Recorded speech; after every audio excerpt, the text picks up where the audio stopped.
अस्सलाम वालेकुम। आज मैं कढ़ी बनाने लगी हूँ। उसके लिए मैंने ये वाले 6 डब्बे लिए हैं योगर्ट के। ये मैं सारे एक एक करके इसमें डाल लेती हूँ।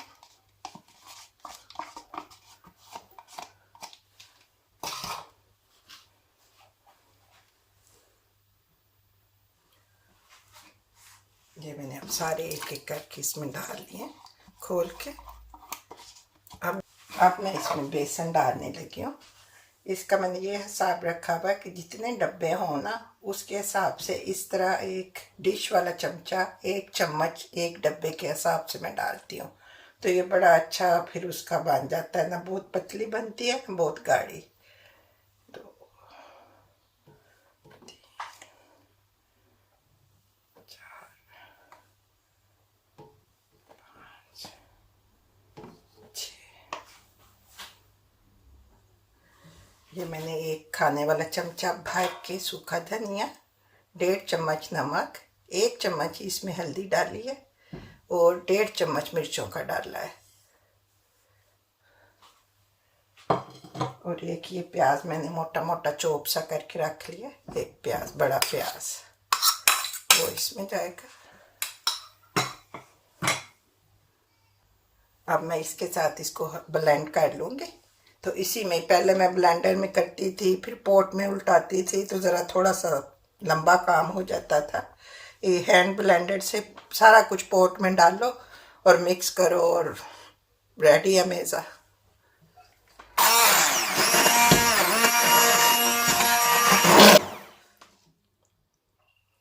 अब ये मैंने सारा कुछ मिक्स कर लिया। इसको मैं पानी डाल के करीबन आधा जग या 2 बड़े गिलास, तो इसको पहले तेज़ आग पे मैं बॉईल करूँगी। बॉईल आ जाएगा तो फिर इसको मैं हल्की आंच पे पकने के लिए छोड़ दूँगी। करीबन 3-4 घंटे ये पकेगी। अब इसको बॉईल आने वाला हो गया। बॉयल आने तक आपने इसको लगातार हिलाते रहना है। आपने इसको छोड़ना नहीं है, वरना वो बेसन नीचे लग जाएगा और वो कढ़ी सारी बदरंग हो जाएगी, ब्राउन ब्राउन सी हो जाएगी। उबाल आ जाएगा, फिर आप इसको हल्की आग करके जितनी देर मर्जी पकाते रहें, फिर कुछ नहीं होएगा। उबाल आने तक आपने इसको हल्की आग पे पकाना है, तेज़ आग पे पकाना है सॉरी, और हिलाते रहना है। उसके बाद हल्की आग कर दें और पकने दें इसको। मैं तो काफ़ी देर पकाती हूँ, 2-3 घंटे। फिर इससे ये बड़ा कड़ कड़ के अच्छा इसका मज़ा आ जाता है। कुछ लोग पहले तड़का लगाते हैं, इससे इस तरीके से भी मैं ऐसे बनाती हूँ, इस तरीके से भी बड़ी मज़े की बनती है। आप भी ऐसे बना के देखें। अगर आपको अच्छा लगे तो प्लीज़ सब्सक्राइब करें, लाइक करें। मैंने क्योंकि इसको काफ़ी देर अभी पकाना है, इसलिए मैं ये इसमें 1-2 गिलास पानी के और डालने लगी हूँ, ताकि ये ज़रा नरम पतली हो जाए और फिर ये पक पक के खुद ही गाढ़ी हो जाएगी दोबारा। फिर मैं पकौड़ों का मिक्सचर रेडी करके फिर आपको दिखाऊंगी कैसी हो गई है।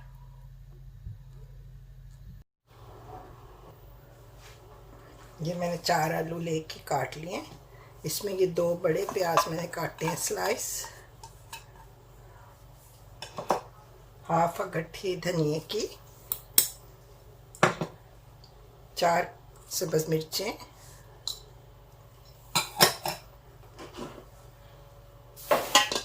और ये 1.5 चम्मच नमक, 1.5 चम्मच सुरख मिर्च, 1 चम्मच ज़ीरा,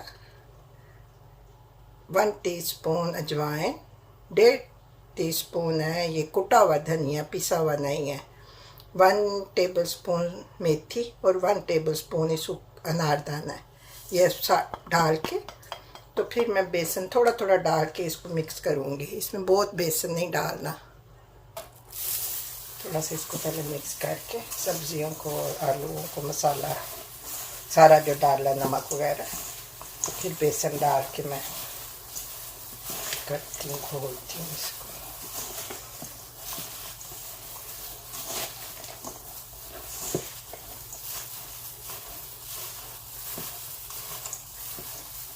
जब मैं 1 कप मैदा बेसन डालने लगी हूँ। ये मैं 1 कप बेसन डालने लगी हूँ।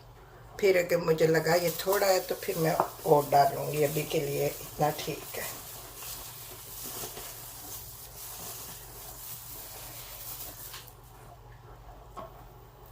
सब्ज़ी काफ़ी है तो इसमें मैं 1/2 कप प्याला मैदे का और डालने लगी हूँ। अब ये इनफ हो जाएगा, क्योंकि इसमें ज़्यादा सारा बेसन नहीं डालना, फिर वो गोले से बन जाती हैं पकोड़े, खिले खिले से नहीं बनते।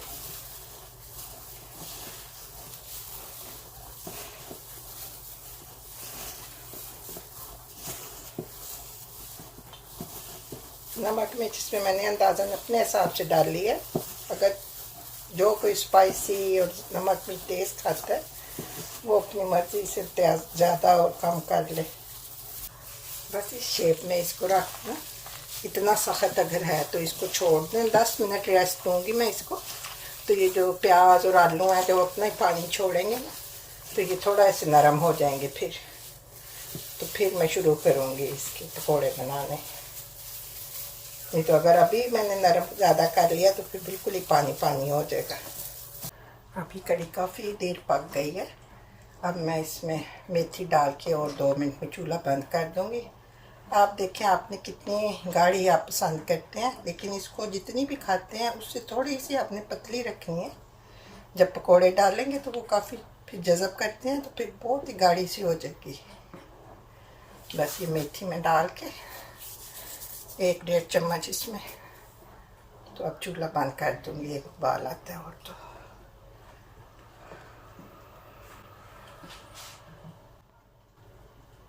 ये मैं इसमें एक लहसुन की क्लोव डालने लगी हूँ।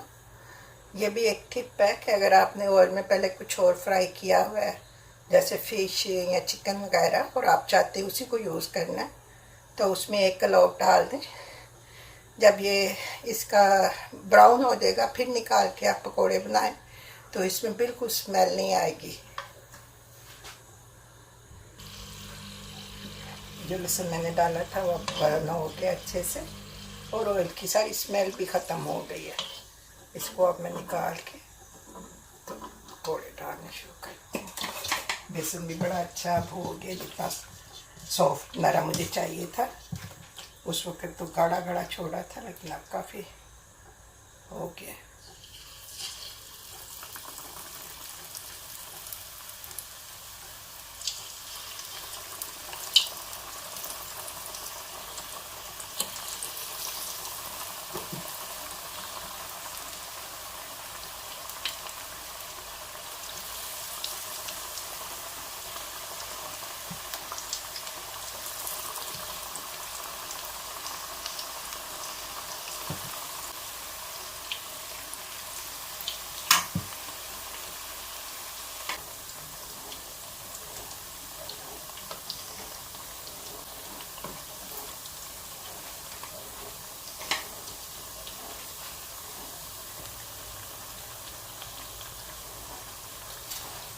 ये हो गया करीबन, मैं इनको निकाल के, कड़ी भी अभी गर्म है। अब पकौड़े भी मैं अभी इनको सीधा कड़ी में नहीं डालूँगी, नहीं तो ये अकड़ या तो घुल जाते हैं तो या फिर तो सख्त से हो जाते हैं, सॉफ्ट सॉफ्ट नहीं रहते। तो मैं थोड़ा सा कड़ी को भी ठंडा होने दूँगी और इनको भी, फिर मैं इसको डालूँगी कड़ी में।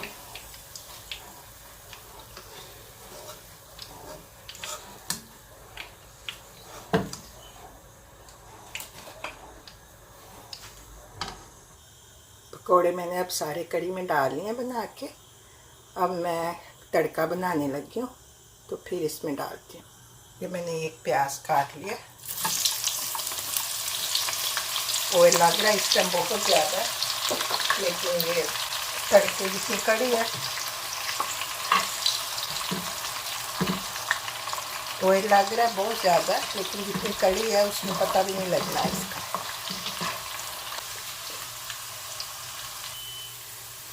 अब ये तड़का रेडी हो गया है। ये इसमें मैं 1 टीस्पून कुटी मिर्च और 1 टीस्पून ज़ीरा डाल के फिर इसको मैं उसमें डाल दूँ कड़ी में।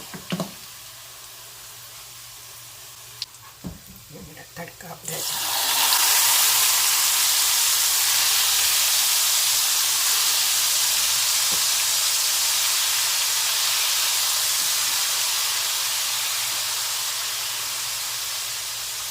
लग रहा है इस टाइम बहुत ऑयल है। अभी इसमें दो एक दफ़ा हिलाया तो सारा अंदर जज़ब हो जाएगा, क्योंकि कड़ी है, बेसन है ना, तो ये काफ़ी ऑयल लेता है। और पहले मैंने तड़का भी नहीं लगाया, इसलिए भी थोड़ा ज़्यादा डाला है।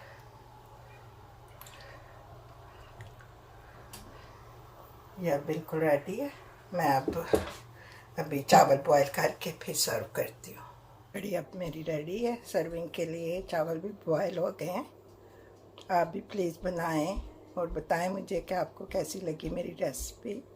अगर अच्छी लगे इस तरीके से तो प्लीज़ लाइक एंड सब्सक्राइब करें। शुक्रिया।